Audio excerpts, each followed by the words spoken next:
Hello there, I'm the student and this is another video on my channel, and today I'm going to talk about the game feature of taking loans. Yes, it is definitely a game feature, and while you can see me doing the estate stuff and the first steps as Ryazan in this campaign, in the background I'm going to talk about what basically loans are and how they should be used, especially in cases like Ryazan into Russia, as you're going to see very soon, and what are the benefits of using loans. And actually I want you to start taking loans, because it is basically totally overpowered to take loans even though it's such a basic game feature. So first of all, you can see over here Ryazan is pretty poor in the beginning of the game, and I took Muscovy as my ally and expanded into the Great Horde and Lithuania first, which you're going to see in the next part of the video. But yeah, obviously, as I am so poor, I had to take loans, not only in the early game but also in the mid game when I formed Russia also. Because this region in which I am playing as Ryazan is actually extremely poor from provinces, from trade, from production, from trade goods. So everything in this region is actually pretty poor. So yeah, but loans are basically money from the future. You are taking out, if you're taking out a loan, you're taking out money that you don't have right now, and you're basically taking the money from the future, because you're obviously going to repay the loan in the future. And this is where the loans are getting really strong, because if you're taking loans to expand and to increase your income, then this loan is actually an investment into the future from the future. So you don't have any money, you are super poor, and you take loans and get richer and richer and richer and snowball the hell out of your country. That's the basic part, how you use loans and how you scale your income with loans. As you can see over here in the background, I was actually getting a royal marriage with Emirati, which I got as a PU afterwards as well, so really nice. And yeah, I'm going to show you in the next clip, in the next time lapse actually of my video, my whole gameplay of Ryazan into big Russia just before 1600. Where I have a loan counter in the left corner of the picture, where I'm going to say how many loans I took in total in this campaign until the end of the campaign, so that you can see how many loans I actually took to get there where I am right now, which you're going to see afterwards. This time lapse is actually 100 times faster than I played it. So if you are interested to see a whole, I think 10 hours or something of gameplay in 10 and 100 times faster speed, with nice music and a loan counter, then you can obviously watch that. If not, I have always timestamps in the video description. Just skip to the end and see how many loans I took.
Okay, as you can see, I'm back as the Russia that I am in the year 1594, and you can see it's quite a big Russia. I've conquered most of the actually all of the Russia region plus most of the Ruthenia region over here.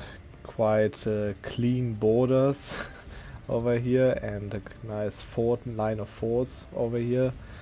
And on the east, I've obviously conquered all of the Siberia trade node and all of the Jiren trade node that I could. There is a little bit left of Zhangzhou over here that I have a truce with, obviously. So in the year 1594, I am, because I have the biggest income right now. I actually had the biggest income in the world for quite some time, which is obviously mainly because of our trade income, which is actually extremely way higher than taxation and production income. And I'm also the #1 great power, but as you can see, as you have seen in the time lapse, or if you skip to the end, I've had taken 109 loans in the whole campaign. And actually I still have 5 loans, which are obviously the 1% burger loans, which I'm paying only 4 ducats on interest for.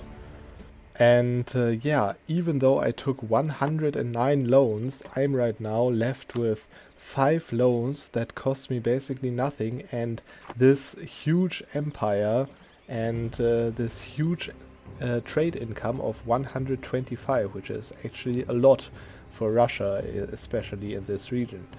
But now I'm actually 6 years before 1600, which obviously spawns the global trade, and we can have a look on the trade nodes over here. Novgorod, my main trade node, obviously has actually not that much influence as you would think. It has only 19 ducats, which I'm making 35 ducats of because of my trade efficiency. Because the main trade node of mine is this one, Kazan over here, which I'm steering everything in from Astrakhan and from Siberia, obviously also the stuff from Jiren over here into Siberia and then into Kazan.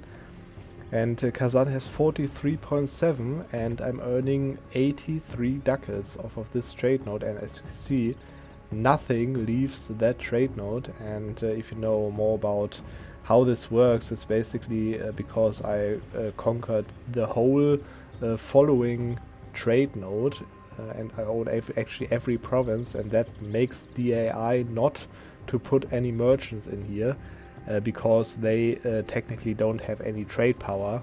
But if you want to know any details about that, then you can watch the video of Budget Monk a while ago. Actually, he did a video on the mechanic as it works. It's not like super new or something, but it is still a nice, interesting video. But anyways, now obviously the biggest trade nodes in the world, English Channel 71, Sevilla 75 over here, make it basically impossible for me to within 5 years reach the highest trade value in a trade node. But I'm going to try it, and I'm going to use 2 mechanics, the first being the one of using trading companies and the trading company bonus of goods produced. As you can see over here, trade companies plus 62% goods produced. And in combination, I'm going to use it with the theme of this video, which is obviously taking loans to snowball your economy. And as you can see, I took 5 loans already, which are the burger loans, and I can take up to 75 ducats of loans. And I'm going to do that right now, and I'm going to build those manufactories in every province of the trade nodes of Kazan, Astrakhan, Siberia, and in every province I own in Jiren. And then they're going to finish, obviously, just before the end of the 16th century, which means that my trade value is actually going to increase dramatically. And yeah, I'm just going to build it, and I'm going to wait 5 years, and we're going to see what it does to my economy. And here I am back in the year 1599 on the 26th of September, and as you can see over here, there is in 6 days everywhere basically in my country a manufactory that finished. And just to show you the manufacturing map mode, as you can see over here, the weapon manufactory is already finished because they don't take so long.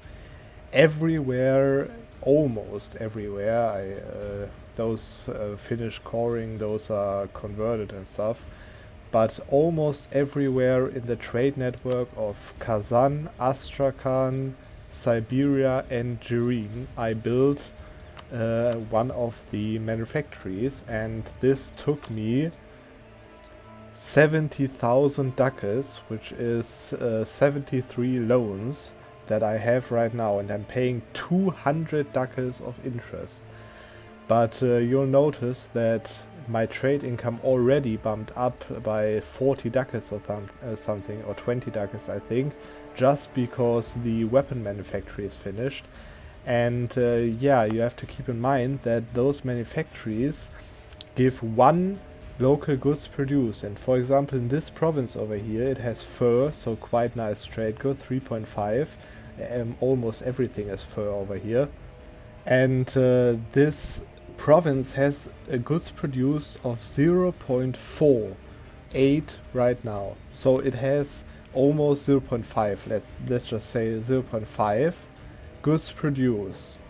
And this manufactory, this building, is basically double the amount that is already there, basically tripling the amount that it has right now, from 0.5 to 1.5, right? And that's not all, because obviously there is the bonus on that, which over here trade companies 61.8%, which applies on that one flat modifier as well. So this one flat is actually 1.6, and this makes basically the goods produced 4 times higher than it is right now, after the 6 days pass and the manufactory is finished. 6 times more goods produced means also almost 6 times more trade value, right?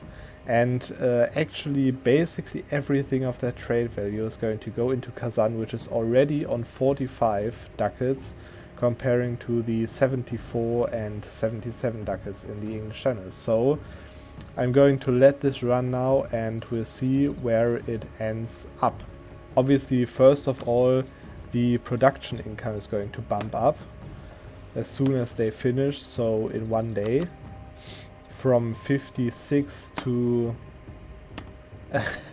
102 ducats, because obviously I stated most of those provinces, even though it's just half states, but everything that is not added to a trade company, like this one for example, or this one, I stated up, so the autonomy is 50%, so that's why the production efficiency is so big right now.